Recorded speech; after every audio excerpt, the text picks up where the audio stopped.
உங்களுக்கு ஒரு மேப்பு கிடைக்குது. அந்த மேப்பில் ஒரு பெரிய புதையல் இருக்குதுன்னு போட்டுக்குது. அந்த மேப்பை பார்த்து போவீங்களா, இங்கேயே நிற்பீங்களா?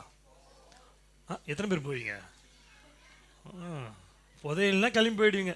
அது எங்கேயோ எங்கன்னே தெரில, போயிடுவீங்களா? போயிடுவீங்க. மேப் இருக்குது, மேப் எடுத்துன்னு தான் போவீங்களா? போனால் தான் என்ன கிடைக்கும்? புதையல் கிடைக்கும். அது போல் இது நான் சொல்கிறேன், அந்த புதையல்னா புதையல், இது பெரிய புதையல். ஆண்டவர் சமூகம் பெரிய புதையல். நீங்கள் அவரை தேடி வரும்போது நான் சொல்கிறேன், அதை விட பெரிய ஆசீர்வாதத்தை கர்த்தர் நமக்கு தருவார்.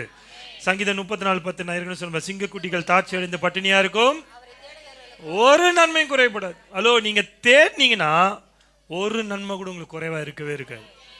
நீங்கள் எதெல்லாம் குறையா இருக்கிறீங்களோ, எதெல்லாம் குறையா சொல்கிறீங்களோ, நான் சொல்கிறேன், குறை சொல்கிறத விட்டு ஆண்டவரை தேடுங்க.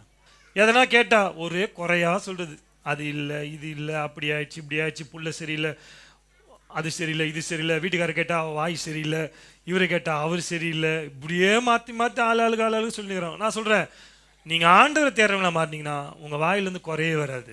கர்த்தர் என்ன நல்லா வச்சிருக்கிறாரு வார்த்தை தான் வரும்.